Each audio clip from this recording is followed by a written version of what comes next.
આ વાત બહુ જ સમજવા જેવી અને જીવનમાં ઉતારવા જેવી છે.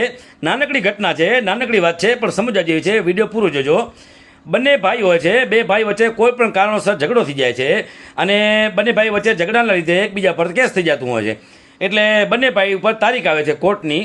એટલે મોટા ભાઈ જ્યારે કોર્ટમાં તારીખ ભરવા જાય છે ત્યારે નાના ભાઈને કહે છે કે ભાઈ તું મારી સાથે મારી બાઇકમાં ચાલજે, જેનાથી ગામમાં નીકળતી વખતે ગામના લોકોને ખબર ન પડે કે આપણે બંને ભાઈ બોલતા નથી અને આપણા બે ભાઈ વચ્ચે કેસ કાવલા ચાલુ છે.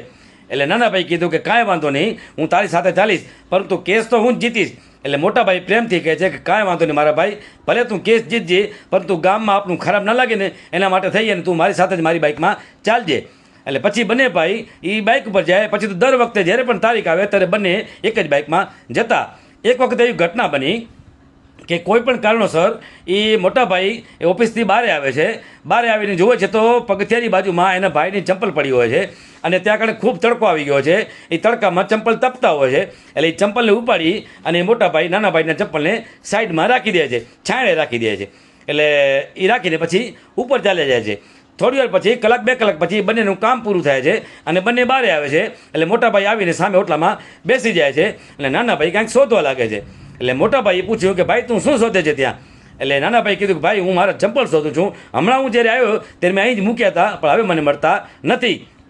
એટલે મોટા ભાઈ કીધું કે ભાઈ જો તારા ચંપલ સામે છાંયડે પડ્યા છે, હું વચ્ચે જ્યારે બહાર નીકળ્યો હતો ત્યારે તારા ચંપલ તડકામાં પડ્યા હતા અને ગરમ થઈ ગયા હતા. એટલે મેં કીધું મારા ભાઈના પગ બળશે એટલે મેં એ ચંપલ ઉપાડી અને છાંયડે મૂકી દીધા છે. એટલે આ વાત સાંભળીને, આ ઘટના સાંભળીને નાના ભાઈનું મગજ ચકરાવા લાગ્યું અને મનમાં વિચાર આવ્યો કે જે ભાઈ મારા પગ બળે છે એનું એ ધ્યાન રાખે છે, મારી તંદુરસ્તીનું ધ્યાન રાખે છે, મારા આરોગ્યનું ધ્યાન રાખે છે, મારા સ્વાસ્થ્યનું ખ્યાલ રાખે છે, મારી જિંદગીનું ધ્યાન રાખે છે, અને હું એવો નાલાયક છું કે મેં મારા ભાઈ પર કેસ કર્યો છે. આ ભાઈ કોઈ દી મારું ખરાબ ના ઈચ્છી શકે. આવા મનમાં વિચારો આવ્યા. એટલે તરત જ એના થેલામાંથી એ બધા કાગળિયા કાઢી, પોલીસના અને વકીલના તમામ કાગળિયા કાઢી, ચીરી ફાડી તોડી અને એ હવામાં ઉડાડી દે છે અને એના મોટા ભાઈને ભેટી પડે છે અને ગદગદ સ્વરે કહે છે કે ભાઈ તું મને ક્ષમા કરજે, મને માફ કરજે. મારો મોટો ભાઈ, તું મારા બાપ સમાન છો, મને તું બાપ ગણી, મને નાનો તારો દીકરો ગણી અને મને માફ કરી દે. હું કોઈની કાન ભંભેડીમાં આવી ગયો છું, હું કોઈની શિખામણમાં આવી ગયો છું, હું કોઈના ચડાવે ચડી ગયો છું અને મેં તારા પર કેસ કર્યો છે. એટલે મેં મોટામાં મોટી ભૂલ કરી છે. હું ક્ષમાને પાત્ર નથી, પણ તોય તું મને ક્ષમા કરી દેજે મારા ભાઈ, મારી ભૂલ થઈ ગઈ છે. કારણ કે જે ભાઈ મારું આટલું ભલું ઈચ્છતો હોય એ કોઈ દી મારું ખરાબ ના ઈચ્છે.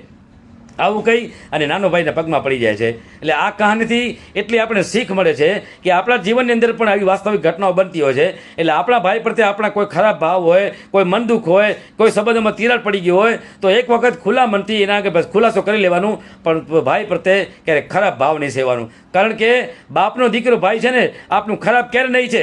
હા, આપણે કોઈની કાન ભંભેરણીમાં આવી જઈએ અને આપણા ભાઈ પર શંકા કરતા હોઈએ છીએ, એના પર વહેમ કરતા હોઈએ છીએ કે આ ભાઈ મારો બુરું ઈચ્છે છે, ભાઈ મારો ભલું નથી ઈચ્છતો. પણ હકીકતમાં આવું નથી હોતું. કારણ કે ભાઈ કોઈ દી આપણું ભાઈનું ખરાબ નહીં છે. આ વસ્તુ જીવનમાં જેને અનુભવો નીકળી છે ને એને બધાને ખબર હશે. એટલે મહેરબાની કરીને તમારા ભાઈઓ વચ્ચે કોઈ એવા કડવા સંબંધો હોય, કોઈ બોલચાલ થઈ ગયું હોય, કોઈ મન દુઃખ થઈ ગયું હોય તો એને માફ કરી દેજો, એકબીજાને ક્ષમા કરી દેજો અને તમારા સંબંધોની અંદર એ તમારી પડેલી તિરાડને પૂરી નાખજો. એ પ્રેમથી તમારે ઘાવ પૂરી નાખજો અને એકબીજા સાથે હળી મળી અને પ્રેમથી જીવન જીવજો.